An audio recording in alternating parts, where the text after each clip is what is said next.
오늘 이 아침에도 하나님의 은혜를 사모하여 기도의 자리에 나아오신 모든 성도님들을 환영하고 축복합니다. 이 아침 우리에게 주신 하나님의 말씀은 신약성경 로마서 15장 1절에서 13절까지의 말씀입니다. 믿음이 강한 우리는 마땅히 믿음이 약한 자의 약점을 담당하고 자기를 기쁘게 하지 아니할 것이라. 우리 각 사람이 이웃을 기쁘게 하되 선을 이루고 덕을 세우도록 할지니라. 그리스도께서도 자기를 기쁘게 하지 아니하셨나니 기록된 바 주를 비방하는 자들의 비방이 내게 미쳤나이다 함과 같으니라. 무엇이든지 전에 기록된 바는 우리의 교훈을 위하여 기록된 것이니 우리로 하여금 인내로 또는 성경의 위로로 소망을 가지게 함이니라. 이제 인내와 위로의 하나님이 너희로 그리스도 예수를 본받아 서로 뜻이 같게 하여 주사 한 마음과 한 입으로 하나님 곧 우리 주 예수 그리스도의 아버지께 영광을 돌리게 하려 하노라.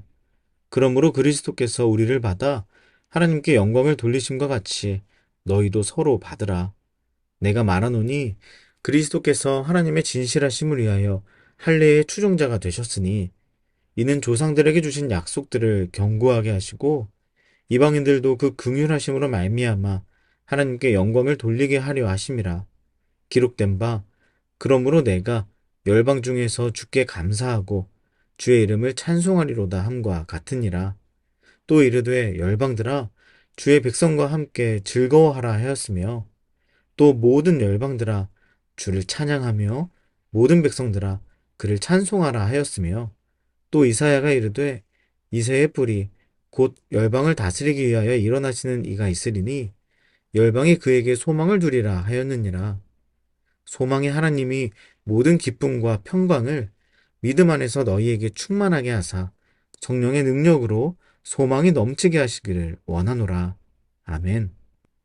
오늘 본문은 14장의 내용과 이어지는 맥락 안에서 이제 1년이 조금 넘은 우리 교회에게 있어서도 너무나 중요한 메시지를 전해주고 있습니다. 우리 교회가 처음 예배를 드렸던 날을 기억하시는 분들도 계실 텐데요. 그날 우리 모두는 모든 것이 감사하고 감격스러웠죠. 아무리 장소가 불편하고 아무리 서로가 낯설었어도 함께 웃고 함께 마음 다해 기쁘게 서로를 축복했습니다. 어떠한 섬김도 행복했고 어떤 수고로움도 그저 미소 지을 수 있는 하나의 이유가 될 뿐이었습니다. 로마 교회들도 마찬가지였을 것입니다. 그런데 그들에게 있어서 시간이 조금씩 흐르고 보니 보이는 것이 더 많아지게 되었죠. 서로의 다름이 교회를 다채롭고 풍요롭게 하는 축복만이 아니라 서로가 적응하고 맞추어 가야 할 불편한 이유들이 되고 서로의 모습이 그 존재로서 마냥 고맙고 감사하기보다는 조금 더 서로에게 바라는 점들이 생기기도 했을 겁니다. 그러다 보니 서로 분열하고 비판하는 일들이 많이 일어나게 된 것입니다. 저는 우리 교회가 부디 이렇게 닮아가지 않기를 간절히 소망합니다. 제가 일전에 우리 청년 리더들에게 했던 말이 있습니다. 우리 지금까지 아직 단 한 사람도 교회에 실망하고 상처받고 마음 상해서 교회를 떠난 청년이 없지 않느냐. 아무리 대한민국의 건강한 교회라고 해도 공동체 안에 그런 아픔들이 있을 수 있는데 아직 우리는 그것을 경험하지 않았다.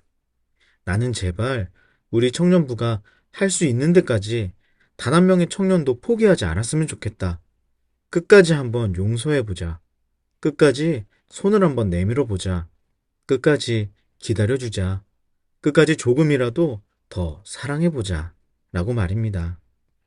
사랑하는 여러분, 저는 교회가 시작하고 세워지는 이러한 귀한 시기야말로 한 영혼을 포기하지 않는 사랑을 한번 모든 성도님들이 열심을 다해 실천해 볼 수 있는 인생의 몇 안 되는 기회라고 생각합니다. 부디 저와 여러분 모두가 서로를 음해하기 위한 비판들은 다 멈추고 서로를 조금이라도 더 사랑해 볼 수 있는 은혜를 함께 누릴 수 있기를 간절히 축복합니다. 이 아침 본문의 말씀을 통해 비판하지 말아야 하는 세 가지 이유들에 대해서 살펴보려 하는데요. 오늘 이것을 우리가 잘 정리하고 적용해 볼 수 있었으면 좋겠습니다.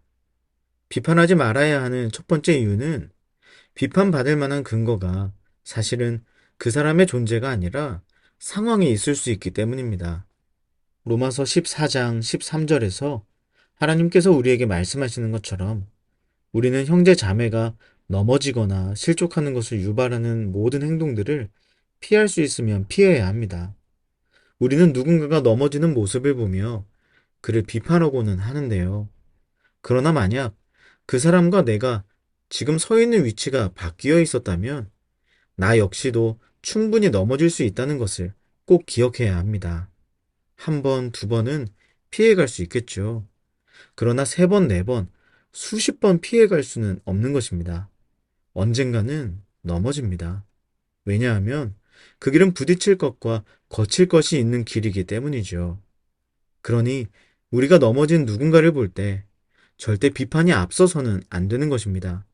비판보다 사랑이, 긍휼이 앞서야 하는 것이죠. 그리고 내가 그 길에 놓이지 않았다는 것을 감사해야 합니다. 내가 잘나서, 대단해서, 그래서 넘어지지 않고 버티는 것이 아니라 내 인생에 부딪힐 것이나 거칠 것이 그 사람보다 더 적었기 때문에 내가 그보다 더 잘 버티고 있는 것이기 때문입니다. 그리고 하물며 누군가의 인생의 길에 부딪힐 것과 거칠 것을 던져두고 그것을 피하는지 넘어지는지 시험하고 평가하는 모습이 우리에게 있다면 즉시 돌이키는 은혜가 저와 여러분 모두에게 있기를 소망합니다. 예수님께서 우리 삶에 부딪힐 것과 거칠 것들을 다 제거해 주셔서 우리가 지금 편히 달려갈 수 있는 것인데 어찌 우리가 서로에게 가혹하게 그렇게 부딪힐 것과 거칠 것들을 던지며 비판하고 판단할 수가 있겠습니까? 사랑하는 여러분, 우리가 해야 할 일은 누군가의 인생의 길에 부딪힐 것과 거칠 것이 있어서 넘어져 있는 자를 보게 된다면 그의 손을 잡고 일으켜 주는 일입니다. 그리고 그 부딪힐 것과 거칠 것들을 내 손으로 한 움큼 들고 치워줄 수 있어야 하는 것입니다. 부디 우리가 세상 사람이 다 누군가를 비판하는 그 순간에서도 그 화살이 누군가에게 명중하는 것을 막고 그 상황과 환경을 바라봐주며 용서하고 품어줄 수 있기를 간절히 소망합니다. 비판하지 말아야 하는 두 번째 이유는 예수님께서 우리 모두를 받으셨기 때문입니다. 15장 7절 말씀입니다. 그러므로 그리스도께서 우리를 받아 하나님께 영광을 돌리심과 같이 너희도 서로 받으라. 아멘. 예수님이 우리를 받으셨기에 이제 우리들 각자의 위치가 모두 달라졌습니다. 우리는 이제 모두가 예수님 안에 속한 사람들이기 때문입니다. 여러분께서는 저와 여러분 모두가 예수님 안에 속한 자들임을 믿으십니까? 그렇다면 더 이상 그 외의 것들이 그보다 우선하도록 내버려 두지 마십시오. 예수님 안에서 우리는 형제요 자매로서 동등한 자들입니다. 다시 말하면 예수님 안에서 넘어진 자나 예수님 안에서 선 자나 이제는 차별이 있을 수 없다는 것입니다. 넘어진 자나 선 자나 그저 사랑으로 서 있고 사랑으로 일어나는 존재들인 것이죠. 그러니 우리는 넘어지나 서나 결코 서로를 비판할 수 없습니다. 오히려 어떤 상황에서도 사랑할 수 있는 것입니다. 서로를 바라볼 때 비판한 이유는 너무나 많지만 사랑할 이유는 찾기가 어려우신가요? 그런데 여러분, 많은 이유가 필요하지 않습니다.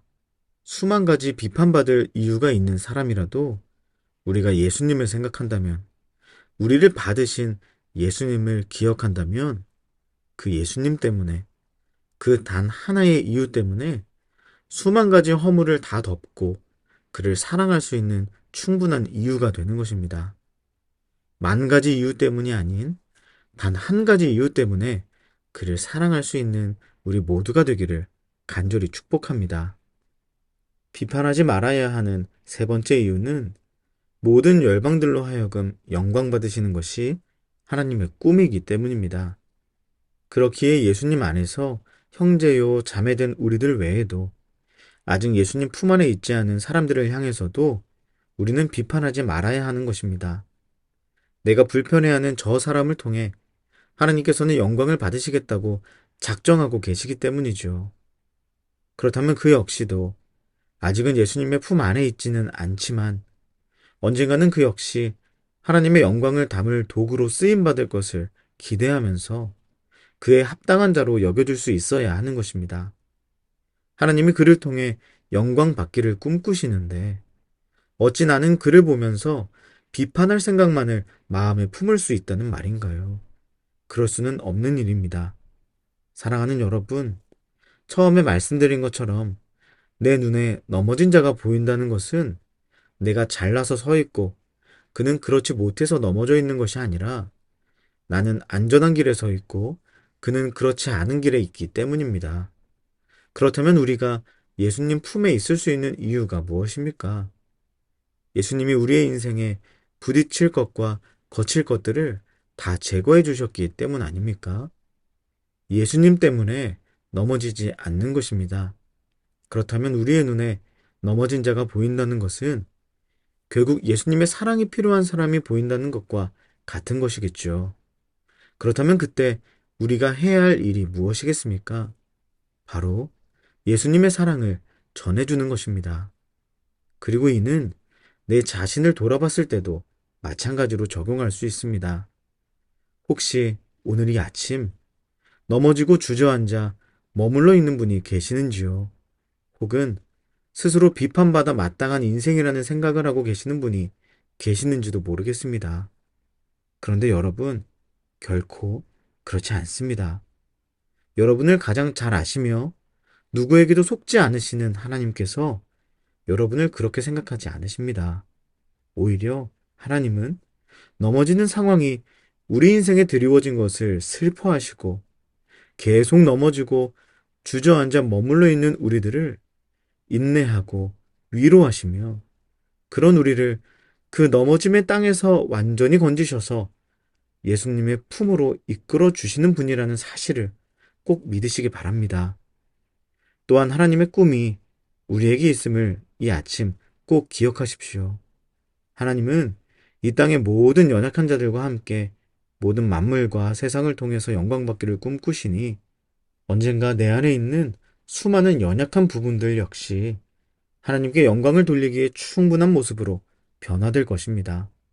사랑하는 여러분, 오늘 우리에게 이 말씀이 잘 적용될 수 있으면 좋겠습니다. 오늘 만나게 될 수많은 넘어지고 연약한 자들을 부디 비판하지 말고 한 번만 더 사랑해 보기로 결심하시면 어떨까요?